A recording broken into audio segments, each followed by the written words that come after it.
Cooking is one of the strongest ceremonies for life.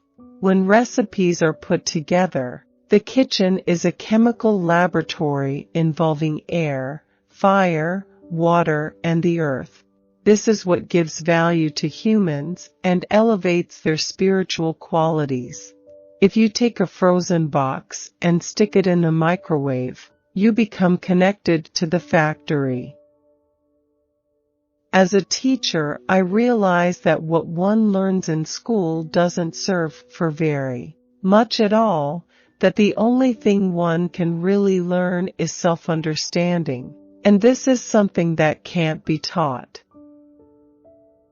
It wasn't books that inspired me to write. For me, inspiration was simple, immediate. I got it from eating, dancing, talking. I got it from life lived, things touched, from sensuality, from love of life, from our irrefutable connection to the earth. I watch cooking change the cook, just as it transforms the food. There are still some natural forces that everybody understands.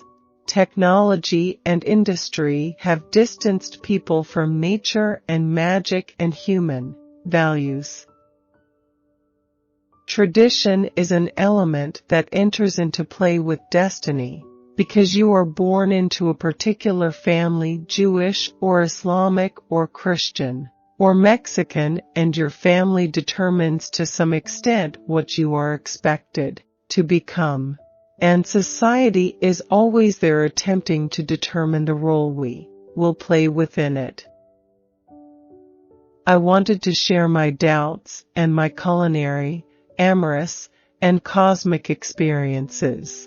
So I wrote Like Water for Chocolate, which is merely the reflection of who I am as a woman, a wife, a mother, a daughter.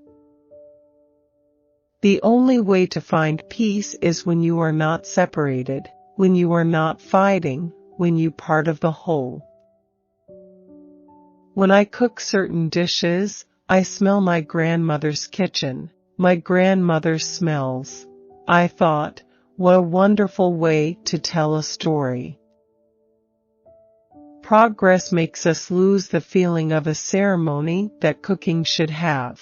It has significantly shifted our values so that now it seems to us that only activities with an economic reward are worth pursuing. Destiny has always been something that interested me as a subject, but not in a fatalistic way, because I believe that one can transform destiny through self-knowledge.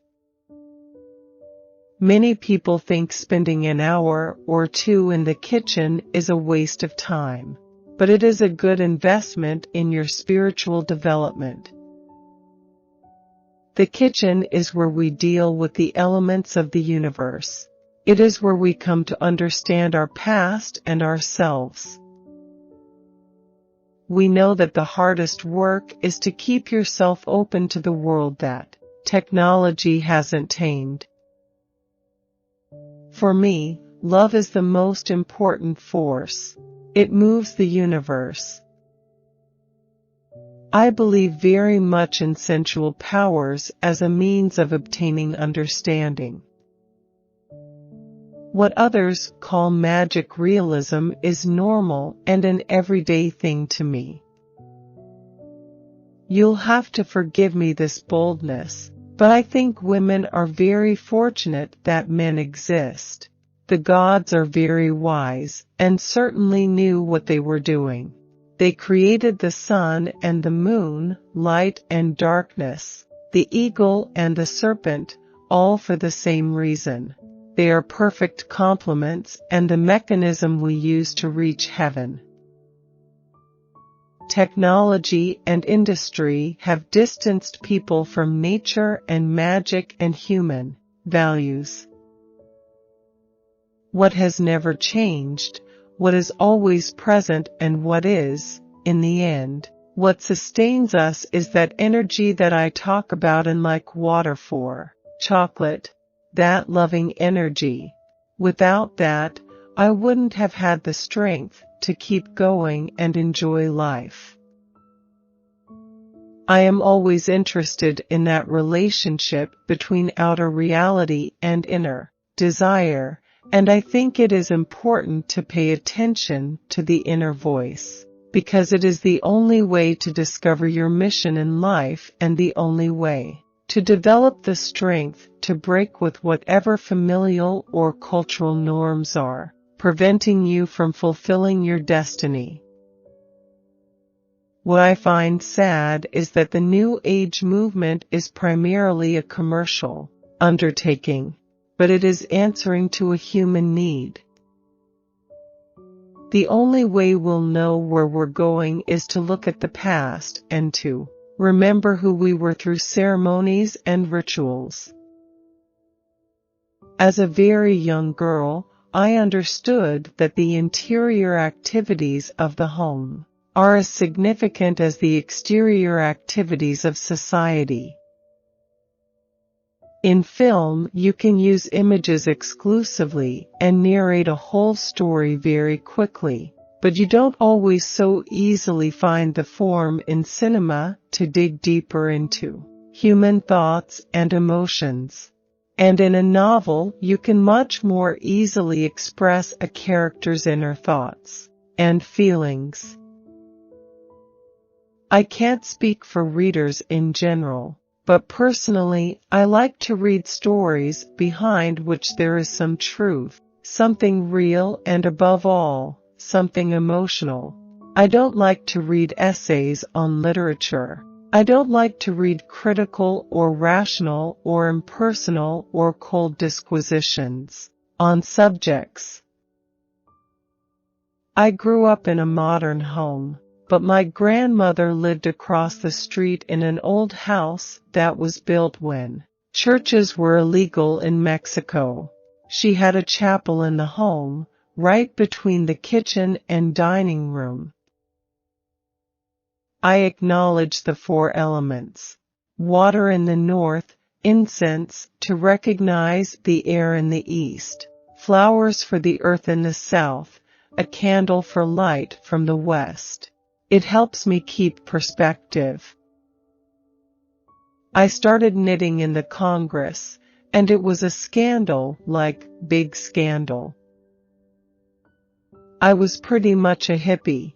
I was a vegetarian, gypsy-like. I liked to meditate, and it's curious, because I was very much attracted to the possibility of change. The culinary tradition in my family is very strong. My mother, a very wise woman, spent the better part of her life in a kitchen. It's a very strong part of her identity. I grew up there next to the fire. We're in a period of revolutionary change. I'm optimistic. Oneself changes, and then the world changes. It's going to begin internally, not externally. We must adjust our value systems and work to modify today's societies, in which economic interests are carried to the extreme and irrationally produce not merely objects, but weapons of war. These societies don't care about the destruction of the planet and mankind. As long as they earn profits, it can't go on like this. Everyone's past is locked up in their recipes, the past of an individual and the past of a nation as well. When Chipotle asked me to take part in the Cultivating Thought program, both as an author and an essay contest judge, I was excited by the idea of sharing my story through this unique channel and helping young, inspiring writers do the same. Food can change anything. To transform yourself is to transform your destiny. The same way one tells a recipe, one tells a family history. Each one of us has our past locked inside. If you take a frozen box and stick it in the microwave, you become connected to the factory. We've forgotten who we are. I like vibrant colors. To what extent has each one of us contributed to the rise in violence and hatred? I cook. I walk. I go to the movies. I meditate.